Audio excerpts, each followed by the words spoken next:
Bonjour et bienvenue sur Medi 1 TV. Aux âmes bien nées, la valeur n'attend point le nombre des années, nous disait Pierre de Corneille dans le Cid. Notre invité du jour en est la parfaite expression.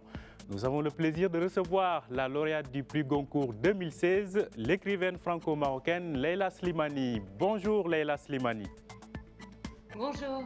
Alors, vous êtes à Séville en tant qu'invité d'honneur de la Fondation des Trois Cultures de la Méditerranée pour présenter votre nouveau livre, Le pays des autres.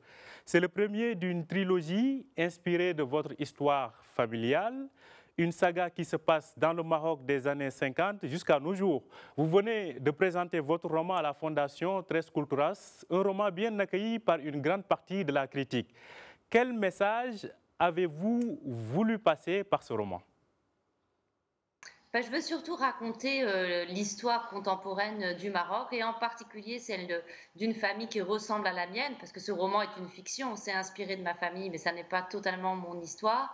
En tout cas, une famille métisse, une famille qui s'est mélangée, dans laquelle il y a des Français, des Marocains, des chrétiens, des musulmans, et raconter que l'histoire du Maroc, c'est aussi ça, c'est aussi la confrontation de différentes cultures, différents systèmes de valeurs, et on le voit bien dans ce roman qui se passe pendant la période de la colonisation, qui à mon avis a été insuffisamment racontée, en particulier pour le Maroc. C'est surtout l'histoire algérienne qui a été racontée dans la littérature, et j'avais l'envie et le besoin de raconter la vision marocaine de cette histoire de la colonisation. Alors Leïla Slimani, tout au long de cet ouvrage, on voit le choc des cultures, la difficulté, notamment pour Mathilde l'Alsacienne, de s'acclimater, de réussir à s'incruster donc dans ce nouvel environnement dont la culture est différente. Pensez-vous que ces thématiques que vous avez développées dans ce roman et qui reviennent sur les années 50 sont toujours d'actualité de nos jours ? Bien sûr, je pense que c'est toujours difficile d'aller vivre dans un autre pays, de devoir apprendre une nouvelle langue, une nouvelle culture. Ça demande des efforts, ça demande de la curiosité, ça demande du travail. Et je pense qu'en même temps, c'est une aventure extraordinaire, essayer de s'intégrer dans un lieu nouveau sans se perdre, en gardant sa propre identité, sa propre culture. Mais on n'est pas obligé d'être dans la confrontation ou dans la violence. Ça peut aussi se passer d'une manière tout à fait belle et tout à fait intéressante. Donc moi, au contraire, je défends l'idée d'un métissage heureux. Un métissage heureux. Pensez-vous qu'aujourd'hui, l'environnement dans lequel nous vivons et ce que vous racontez donc, je le disais, ce choc des cultures, est-ce que ce n'était pas dû à la conjoncture dans le passé, pendant ce temps-là, de colonisation ou de protectorat, en tout cas de domination d'une culture ou d'une puissance sur une autre? Est-ce que cela n'a pas contribué à exaspérer ces ressentiments et ces rejets de toute culture étrangère?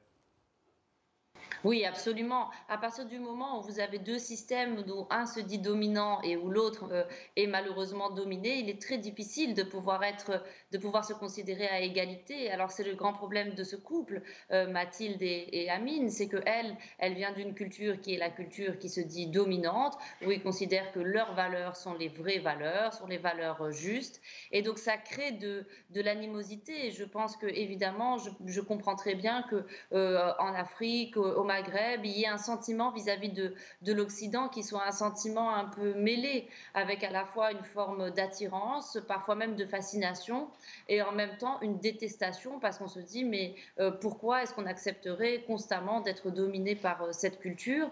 Mais moi, je suis une enfant à la fois de dominant et de dominé, je suis une enfant de colonisateur et de colonisé, et donc j'essaye à travers ce que je suis, voilà, de comprendre, ou en tout cas de raconter les deux points de vue, les deux aspects de cette histoire sans juger, parce que le but d'un romancier, ça n'est pas de juger. Et pensez-vous que de nos jours, on a réussi à coller les morceaux entre ces deux cultures-là?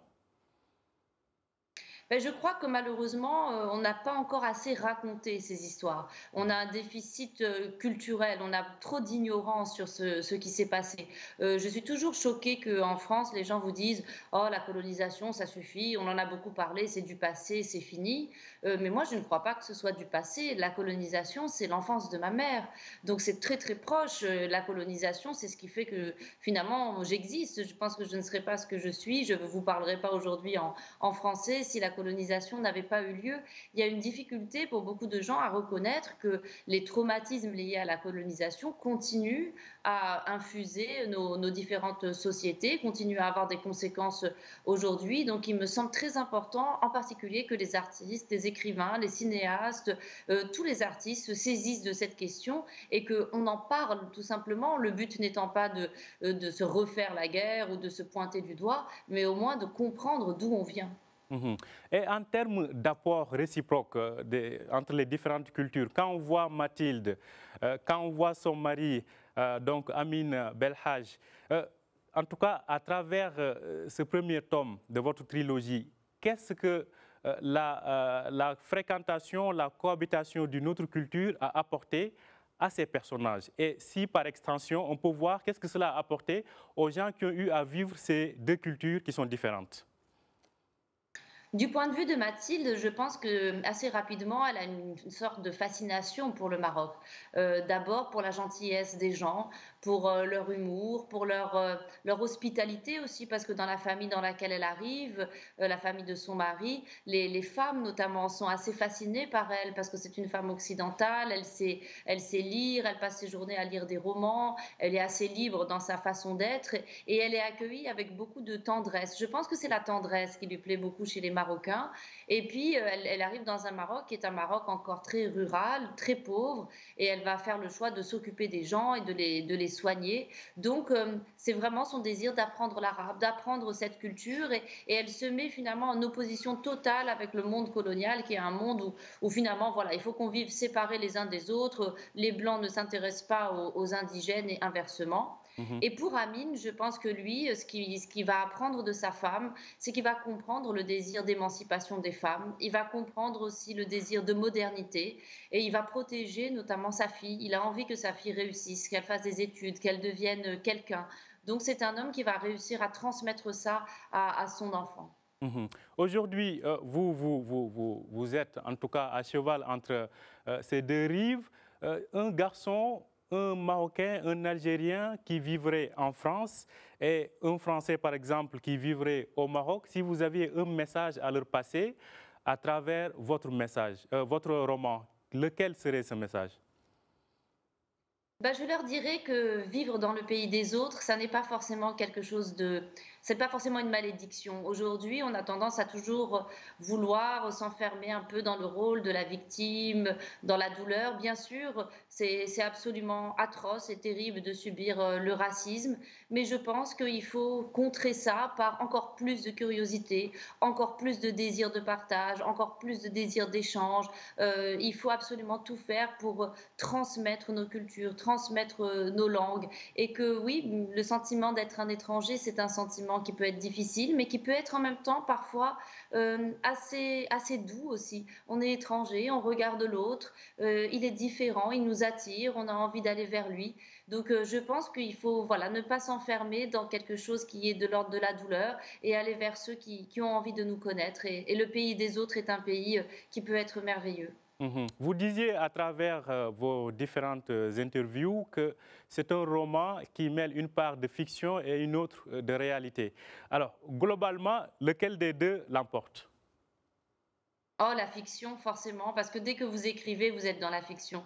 Et puis je dirais en fait que moi je ne crois pas tellement à la réalité, je crois qu'il n'y a que la fiction qui existe. Même quand, vous savez, quand on se rappelle un souvenir ou quand on raconte une histoire à quelqu'un, on ne lui raconte jamais vraiment la stricte vérité, même nos souvenirs sont des fictions, parce que nous avons un rapport à la réalité qui est totalement transformé par les mots, par la façon dont ensuite on fait le récit de tout ça. Donc je ne crois pas que la réalité existe, je crois qu'il n'y a que de la fiction et que de la littérature.